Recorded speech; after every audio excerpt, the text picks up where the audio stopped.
पर्यायी, काल के वशीभूत, स्वभाव के वशीभूत, कर्म के वशीभूत या प्रभु कृपा के वशीभूत व्यक्ति भला करने में चूक जाता है। तो आप चूक रहे हो क्या भला करने में? ये जो प्रमाण दिया ये साधारण लोगों का प्रमाण है। आप अगर भला करने में चूक जाओगे तो फिर भले कैसे रहोगे? काल कर्म ये समय के वशीभूत, कर्म के वशीभूत सांसारिक लोग भला करने में चूक जाते हैं, लेकिन आप जैसे लोग, क्या आप जैसे लोग भी भला करने में चूकेंगे? अगर आप जैसे भले लोग भला करने में चूकेंगे तो ये फिर दोहा किसके लिए लिखा जाएगा कि भलो भलाई पहला है? और इसीलिए तो मेरा बिंदु है कि जो चूक ही रहे होगा सुधार कर ले, बात खत्म। आपने कहा ये चूक हो जाती है, तो यही तो मेरा तर्क है कि अगर चूक हो रही है तो चूक को सुधार देना यही महापुरुषों की महानता है।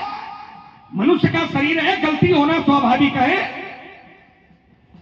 मनुष्य का शरीर है, गलती होना स्वाभाविक है, तो गलती हो जाए कोई बात नहीं। मनुष्य का शरीर है, गलतियां होना स्वाभाविक है, लेकिन गलतियों की पुनरावृत्ति न करना और गलतियों पर क्षमा याचना करना, गलतियों का सुधार करना, यही हमारा कर्म है, यही हमारा धर्म है। बाकी संसार का तो नियम कुछ अलग है, लेकिन मनुष्य का धर्म यही कहता है कि अगर हमसे कुछ गलत भी हो गया है, यदि हमसे कोई चूक माने गलती, अगर गलती हो गई है तो गलती सुधार करना ही महापुरुषों की सार्थकता का उद्देश्य होता है।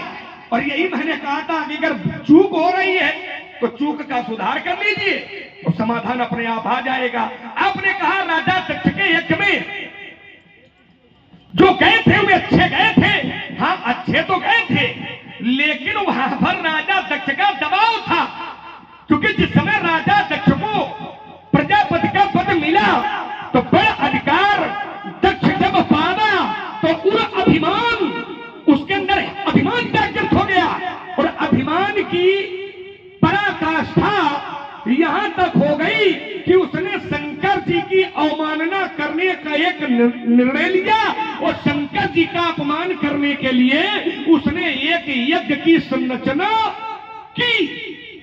तो वहां पर गए तो थे लोग, लेकिन दबाव था वहां पर। जैसे रावण की बात का समर्थन अच्छे लोग करते हैं, देवता लोग रावण की बात का समर्थन करते हैं, लेकिन हृदय से थोड़ी करते हैं, डर के कारण करते हैं, भय के कारण करते हैं। वही स्थिति यहां पर है। कर जोड़े सुर दिशिप विनीता वो आए सुकरत सकल भय भीता। उसका प्रभाव है, वो अपने अधिकार के कारण, वो अपने पद के कारण, और उसने यही निर्णय लिया और यह गठान दिया। माता सती ने कहा मैं जाऊंगी, शंकर जी ने कहा देखो बिना बुलाए वैसे जाना नहीं चाहिए। तो माता सती ने कहा नहीं, हमारे पिताजी के घर में उत्सव है, हमको तो जाना है। शंकर जी ने कहा नहीं मान रही तो भाई जाओ अगर नहीं मान रही हो तो तुम जाओ। और जा करके सती जी ने देखा, क्या देखा कि सती जाई देखे तब जागा और कतहु न पीख सम्मुकर भागा। शंकर जी का अपमान करने के लिए उसने यज्ञ तो करवाया, लेकिन वहां पर शंकर जी का उसने कोई स्थान नहीं दिया। परिणाम पर आइए, शंकर जी के द्वारा, रुद्रगण के द्वारा यज्ञ को विध्वंस किया गया और दक्ष का शीश काटा गया और साधु को प्रमाण देना पड़ गया कि भय जग विदित दक्ष गति सोई और चौ गति शंभु विमुख गए कोई। भय जग विदित संसार में विदित हो गई। क्या दक्ष गति, दक्ष की गति कौन सी? कहा चौ गति शंभु विमुख। जो गति शंभु के विमुख माने विरोधी की होनी चाहिए, वही गति दक्ष की हुई है। चिंतन करिए, क्या जो दृश्य वहां का था क्या वही दृश्य राजा जनक की मिथिला का है? अगर है तो कोई शास्त्र का समाधान लाइए। तीसरा बिंदु आइए, आपने कहा लक्ष्मण न हमसे ज्ञान में बड़ा है, न हमसे आयु में बड़ा है, न हमसे कद में बड़ा है, न हमसे पद में बड़ा है, तो ये क्यों बोला?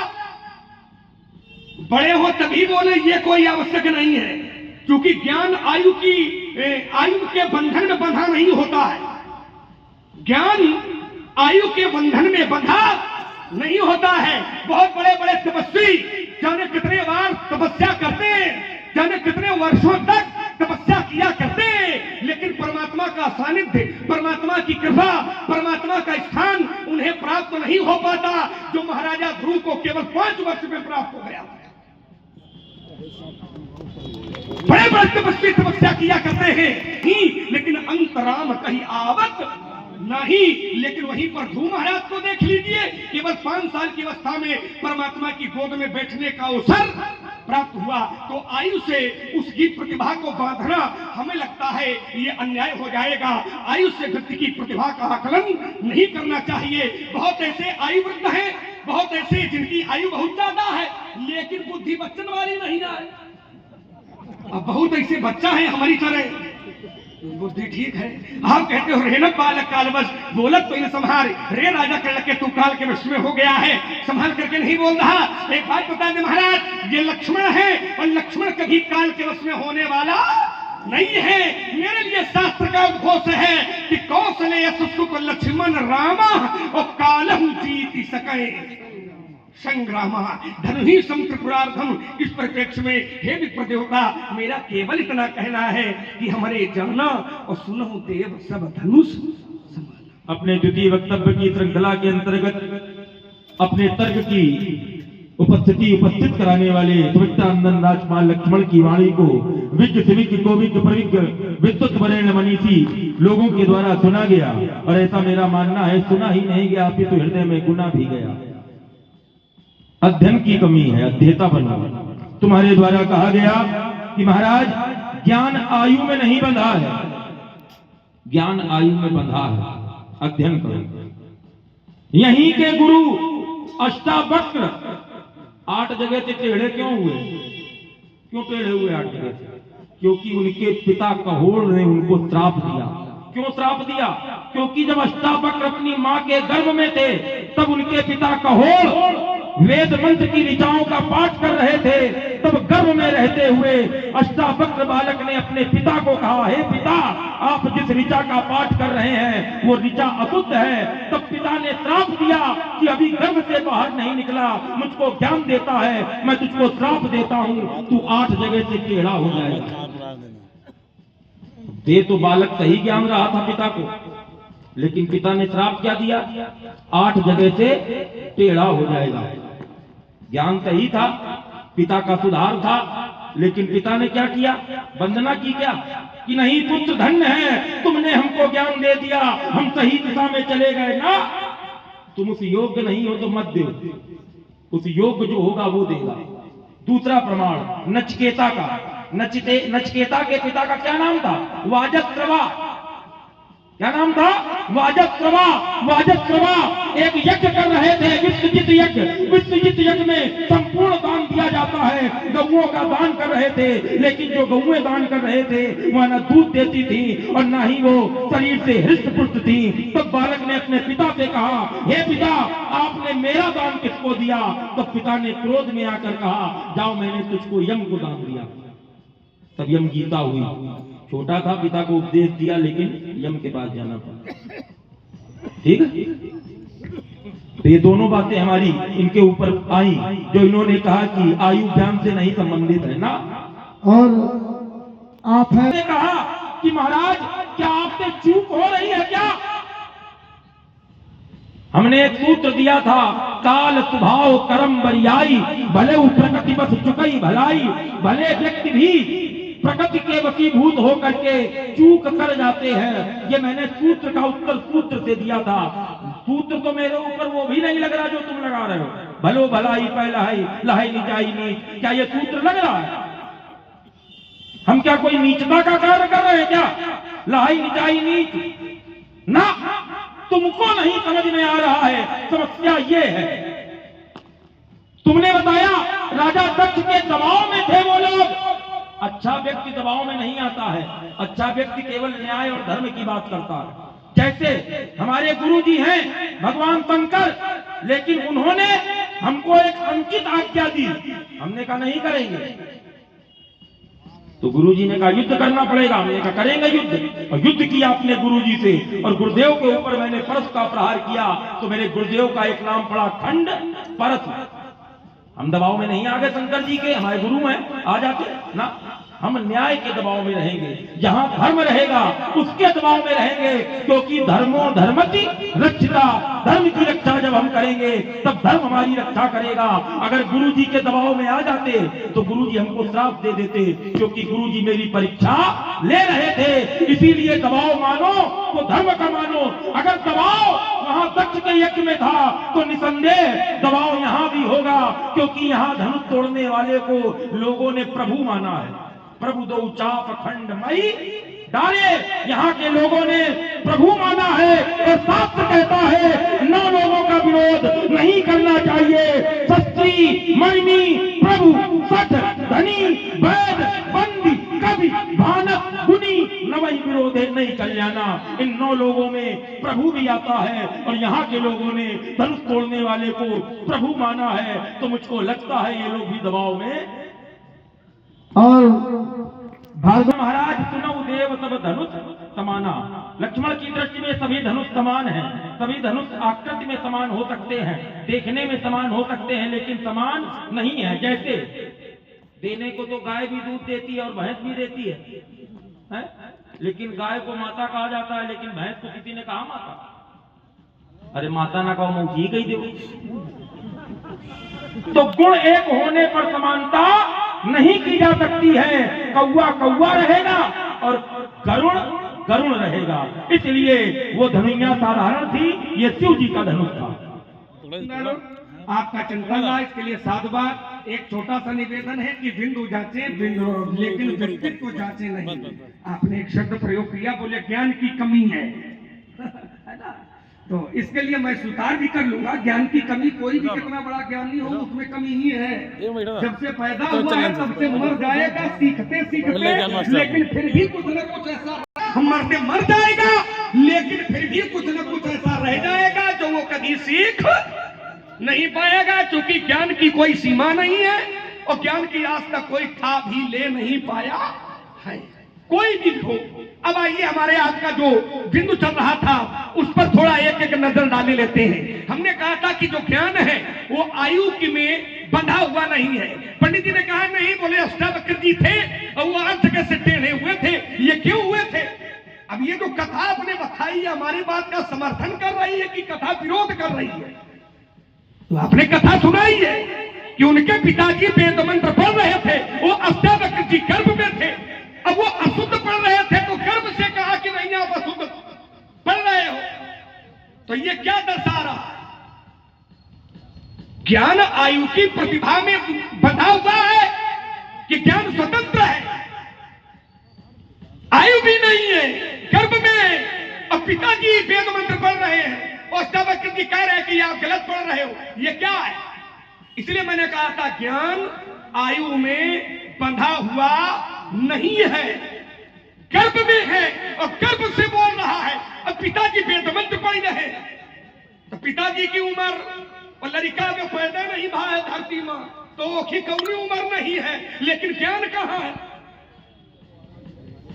इसलिए समझिए जो आपने कथा सुनाई है वो हमारी बात का विरोध नहीं कर रही है, हमारी बात का समर्थन कर रही है। और बता दें महाराज, हम फिर कहते हैं कि जो ज्ञान है वो आयु में बंधा हुआ नहीं होता है ना?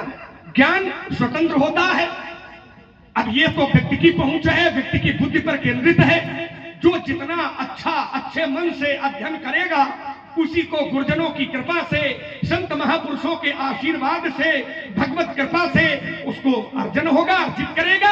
और जब अर्जित करेगा तो वो उसकी आयु से बंधा हुआ नहीं होता है। पहली बात जो कथा सुनाई वो भी हमारी बात का ही समर्थन कर रही है। हमने कहा कि ये जो आपने कहा कि व्यक्ति भला करने में चूक जाता है, अपने चौपाई पढ़ी थी कि व्यक्ति भला करने में चूक जाता है, तो हमने कहा इसी चूक को सुधारने के लिए ही तो मैंने कहा है कि भले हो तो चूको नहीं, भलाई करो।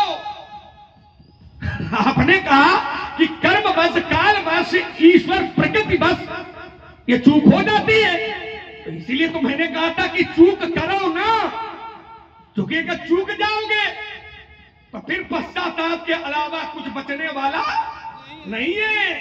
अब महाराज अगर काम हुई जाए, सूखा पड़ जाए और फिर बरसात होए तो उस बरसात का कोई मूल्य नहीं होता है। आचार्य कहते हैं का बरसा जब कृषि सुखाने तो समय चूक पुण्य का पछताने।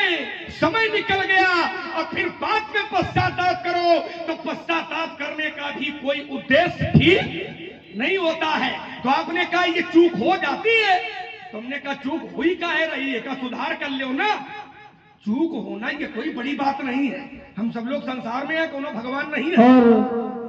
चूक हो रही है तो उसमें सुधार कर लीजिए, और सुधारे करने के लिए हम खड़े भी हुए थे, है ना। ये कहा था कि जो अच्छा है वो अच्छे का समर्थक होता है और जो बुरा होता है वो बुरे का समर्थक होता है। हम मजबूरी बस, है ना, हाथे में 2.5 हाथ का होए तो ओके दबाओ बस, भले लोग तुम नहीं होता है ना।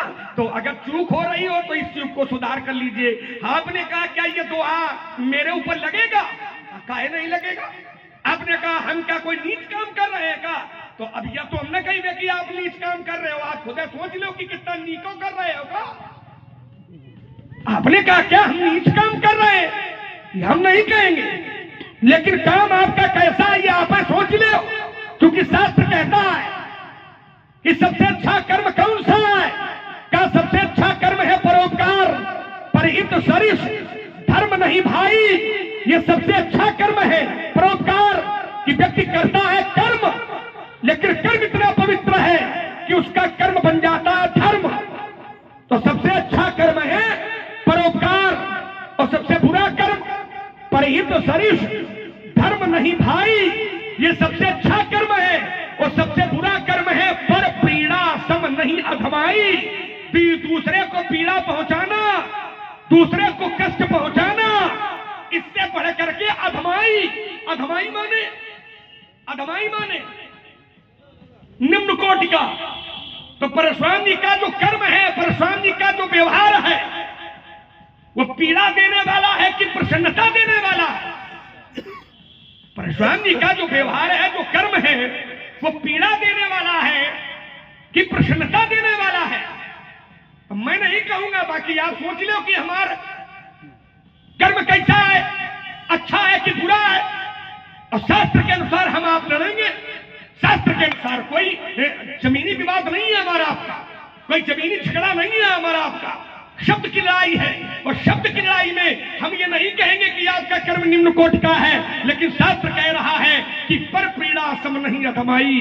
दूसरे को पीड़ा पहुंचाना, उससे बढ़ करके संसार में कोई भी अधम कोटि का कार्य नहीं है। आप हैं का उत्तर हमने कहा था कि दबाव यहाँ नहीं है, आपने कहा नहीं यहाँ दबाव है ना महाराज। आपने कहा यहाँ के लोग उसको प्रभु मान रहे हैं, यहाँ के लोग तोड़ने वाले को प्रभु मान रहे हैं। और कहा जो 9 प्रकार के लोग होते हैं, 9 लोग ऐसे होते हैं जिनका विरोध करना कल्याणप्रद नहीं होता है। मरणी षष्ठी प्रभु सद्धनी इत्यादि 9 है और उसमें प्रभु है, और ये लोग उसको प्रभु मान रहे हैं। यही लोग मान रहे हैं कि त्रैलोक्य के मानी रहे। अगर त्रैलोक्य के मानी रहे तो फिर आप भी विचार कर लीजिए।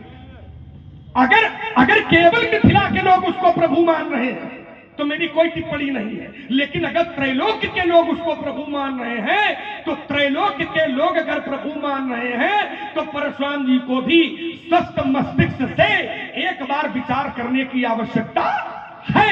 क्योंकि धनुष मिथिला में टूटा है, जनक की बेटी सीता है, तो सीता का विवाह हुआ है तोड़ने वाले से। तो मिथिला के लोग तो तोड़ने वाले को सब कुछ मान सकते हैं, लेकिन त्रैलोक्य माने ऐसा कैसे हो सकता है। और त्रैलोक्य मान रहा है तो आपके लिए विचारणीय है और विचार करना भी चाहिए है। आपने कहा बराबरी नहीं होती है, तो महाराज बराबरी होती है। हाँ, बराबरी व्यक्ति के समग्र लक्षणों से नहीं होती है। बराबरी करने के लिए अगर एक गुण धर्म मिल जाता है तो एक गुण धर्म के आधार पर बराबरी हो जाती है। और मैं उसी आधार पर यह कहना चाहता हूं कि हमारे जाना और सुनो देव सब धनुष समाना। आपने कहा कि ये जो गाय है तो गाय को माता कहते हैं, लेकिन भैंस को नहीं कोई कहता है ना?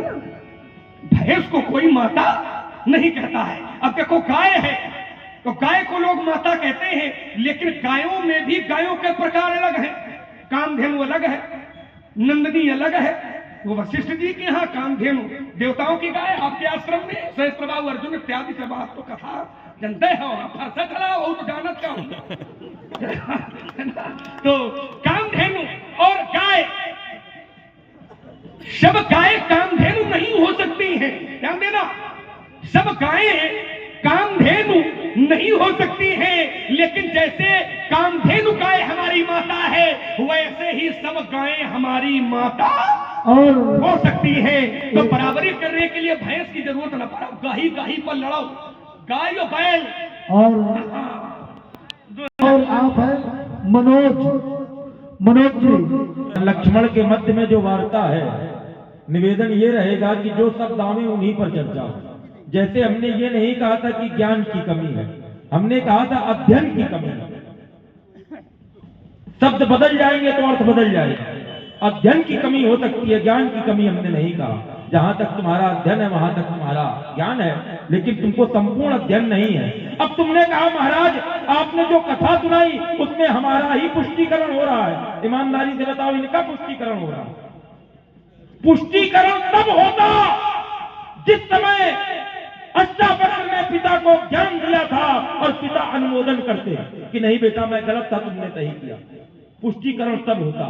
पुष्टिकरण तब नहीं होगा जब पिता ने कि सही बात होने के बाद भी पिता ने उसको सही नहीं माना। क्यों? क्योंकि तुम्हें ज्ञान देने का अधिकार नहीं है, तब पुष्टिकरण होता। ये कैसे तुमने कह दिया कि मेरी बात का पुष्टिकरण हो रहा है? पुष्टिकरण तभी होता जब पिता ने श्राप न दिया होता। अगर पिता ने श्राप दिया है तो ये मान के चलो कि अष्टावक्र को वहां पर गलत पिता ने माना। क्यों भाई? आइए, अब राजकुमार लक्ष्मण ने कहा महाराज हम ये तो नहीं कह रहे आपके द्वारा जो कार्य किया जा रहा है वो ऐसा है, लेकिन परोक्ष में न कह करके अपरोक्ष में तो कह ही रहे हो। तुमने सूत्र पढ़ा, बोले परहित सरित धर्म नहीं भाई, पर पीरा सम नहीं अदमाई। अदमाई माने बोले निंदनीय, निम्न कोट का। ये सूत्र तुमको याद है, लेकिन एक और सूत्र नहीं याद है। परहित लाग तजे जो देही, संतत संत प्रशंसई देही। और इतनी बड़ी संत समाज में किसने धनुष की प्रशंसा की? परहित में किसने शरीर जोड़ा? धनुष। परहित लाग तजे जो देही। अगर इस सूत्र का यहाँ पालन संतों के द्वारा किया जाता तो तुम ये बात हमसे कह सकते थे। एक बात। दूसरी बात, तुम कहते हो कि महाराज हम अदमाई कर रहे हैं, पर पीड़ा दे रहे हैं। हम पर पीड़ा नहीं दे रहे बेटा। अगर पर पीड़ा दे रहे होते तो आशिष दीन सखी हरसानी ना होता। हरसानी माने पीड़ा होता है क्या?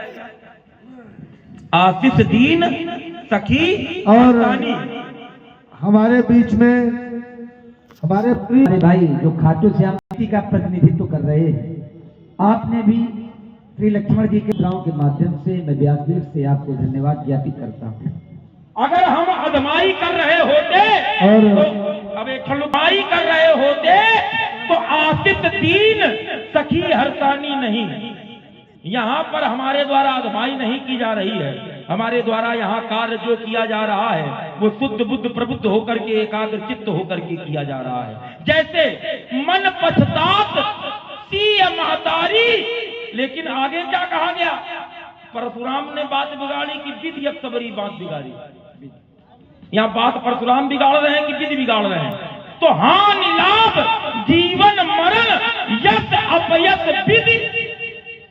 परशुराम तो इसमें सम्मिलित है नहीं, तो परशुराम को लिप्त करने का जो प्रयास लक्ष्मण कर रहा है वो कार्य उचित नहीं है। इसलिए राजकुमार लक्ष्मण बेटा संभाल के बोलो। तुमने कहा था कि वहां माता सती गई। हाँ गई। क्यों गई? क्योंकि वो बेटी है दक्ष की, इसलिए वहां गई। शंकर जी ने मना किया फिर भी गई। कैसे? मायके से कोई बात बिगड़ गई, अब पति नहीं जा रहा है तो बेटी क्या करेगी? बेटी जा करके समझाने का प्रयास करेगी, आखिर क्या बात हो गई हमको बताओ। इसलिए वो गई थी कि वहां जाकर के हम सामंजस्य करें और जाकर के हम समझौता करावें, इसलिए गई। और बेटा इसीलिए हम यहाँ आए। चलिए हो गया बढ़िया जी कुछ और कहना है कुछ नहीं। आपने कहा कि मैं अधमाई बोल लीजिए अरे तुम बोल रहे इसके बाद जाए है ना आनंद क्या लेना है आपने कहा हम कोई अधमाई का काम कर रहे हैं क्या हम थोड़ी कह रहे हैं कि अधमाई कर रहे हो बाकी शास्त्र यही कह रहा है कि परहित सरीस धर्म नहीं भाई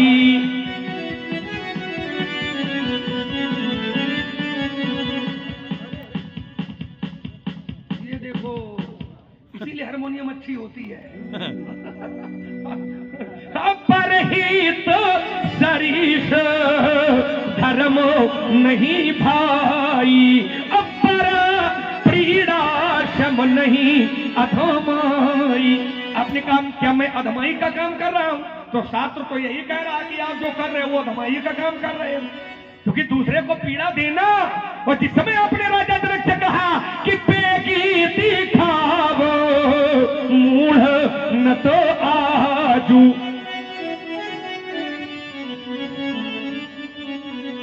उल्टा हो मही जहां लगी तुआ राजू सुरमुनि नाग नगर नर नारी और सोच ही सकल त्रास उन भारी मन पछतात शीय महतारी आपने कहा क्या मैं कर रहा हूं क्या ये तो विधाता है क्या बताए महाराज आपत्तियां भी 3 प्रकार की होती है दैहिक दैविक भौतिक ताप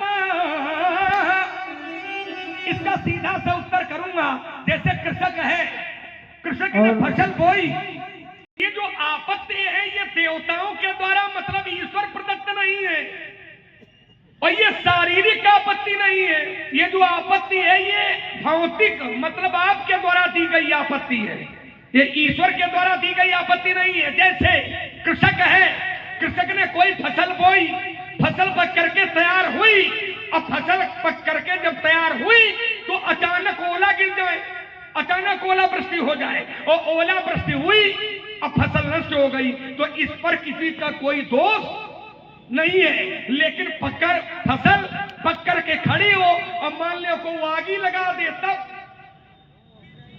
तो आग अगर लग गई है आग लगाई गई है तो वो अपराध बन जाएगा लेकिन फसल पकी है और अगर ओला गिर गए हैं तो ओला गिरने पर किसी का कोई दोष नहीं होता है तो जो राजा जनक के ऊपर आपत्ति डाली है तो वो आपत्ति ये भौतिक आपके द्वारा दी गई आपत्ति है पहली बात आपने कहा लक्ष्मण तुमको ये सिद्धांत याद है पर ये वाला नहीं याद है कौन वाला तो इन्होंने एक चौपाई सुनाई परहित लागी तजिए जो देगी संतत संत प्रशंसिया देगी परहित में जो प्राणों का त्याग करता है संत जन उसकी निरंतर प्रशंसा किया करते हैं ये किसने कहा था कामदेव ने कब कहा था जब देवताओं ने कामदेव को भेजा कि जाओ तुम शंकर जी की समाधि भंग कराओ तो चला तमार असुर हृदय विचारा शिव विरोध धूमरन हमार फिर उन्होंने कहा कि अगर मैं मारा भी जाऊंगा पर ही तलागी तजिए जो देगी संतत संत प्रशंसिया ईमानदारी से बताओ ये कामदेव ने सोचा था और कामदेव चल करके मर गया तब शिव तीसर नयन उघारा और चितवत काम भयहु जरी काम जल करके भस्म हो गया ईमानदारी से बताओ क्या काम की प्रशंसा हुई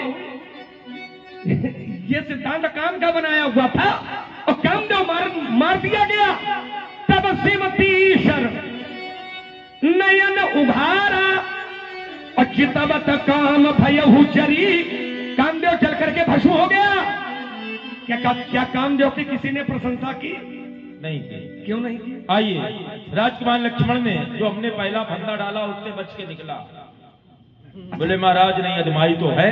आइए दूसरा डाल रहे हैं, इसमें निकलो। कह रहे हैं आपके द्वारा भौतिक ताप दिया जा रहा है, शारीरिक कष्ट दिया जा रहा है।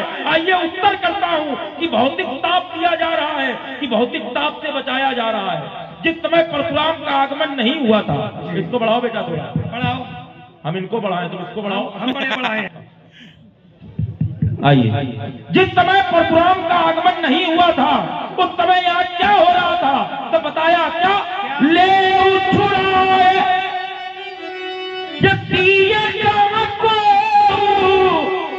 धरी बांधो बालक को। ध्यान देना समस्याएं, जो भी देह कछु करे जीत समर सहित गौ भाई। भौतिक कष्ट किसपे था? ले छुड़ाए, पहला सीता पर कष्ट, दूसरा धरी बांधो बालक, दोनों राजाओं के लड़कों पर कष्ट भौतिक, तीसरा जो विदेह, तीसरा जनक के कष्ट। इन पे कष्ट आने वाला था, लेकिन उसी समय शिव धनु भंगा आयु भ्रघुकुल कमल पतंगा। ईमानदारी से बताना, गली गंगा बराबर? हाँ, अपने क्रम में ईमानदारी से। अगर हम समस्या थे तो जो कह रहे थे सीता को छुड़ा ले, वो क्या सीता को छुड़ाने लगे? वो क्या करने लगे? कहने वाले पितु समेत कहीं कहीं निज नामा करन लगे तब दंड प्रणामा। जो कह रहे थे सीता को छुड़ाओ, वो क्या कर रहे हैं? प्रणाम। तो भैया हम समस्या है कि समाधान है? समस्या। क्यों? और समाधान, समाधान को विराम दूंगा। इन्होंने कहा कि महाराज आपने सूत्र पढ़ा था, कौन सा? परहित लाग तजे जो देही असंतत संत प्रसंत तेहि। तो इन्होंने बात पकड़ी हमारी। इन्होंने कहा क्या महाराज वहां पर प्रशंसा की गई कामदेव की, तो वहां किसके लिए कहा जा रहा है? संतत संत। और जो गए थे प्रशंसा करने, उनमें कोई संत था? शंकर जी ने क्या कहा? कहू अमर आए ही हेतु। अगर एक ही संत उनके साथ में गया होता तो तुम्हारी बात लग जाती। इसलिए बेटा विचार करने की आवश्यकता पुनः है। भाई वहां गए कि नहीं गए, क्यों नहीं गए, विषय ये नहीं था। विषय ये था कि कामदेव ने कहा कि जो प्राणों में त्याग करता है, संत जन उसकी प्रशंसा करते हैं। क्या संतों ने प्रशंसा की? अगर की तो तुम्हार बात 20, अगर नहीं की तो तुम्हार बात 19। ठीक, सीधी बात आए। आप है बोलिए। हमारे परम पूज्य लोग थोड़ी गए थे वहां, तो देवता गए थे। बढ़िया रास्ता किनारे से निकल ले हो भाई, देवता गए थे। विषय ये नहीं है, विषय ये है कि क्या क्या कामदेव ने सिद्धांत जब ये दिया था कि परहित में जो प्राणों का त्याग करता है, संत जन उसकी प्रशंसा करते हैं। वो प्रशंसा एक बार नहीं, संतत। संतत माने होता लगातार, निरंतर प्रशंसा किया करते हैं। तो कामदेव जब मारा गया तो कामदेव की प्रशंसा क्यों नहीं की? विषय इतना, अगर की हो तो आप बताओ। अगर प्रशंसा संतों ने की है तो आप सही हो, अगर प्रशंसा नहीं की है बताना। हमारे जोड़ का यही एक आदमी है पूरी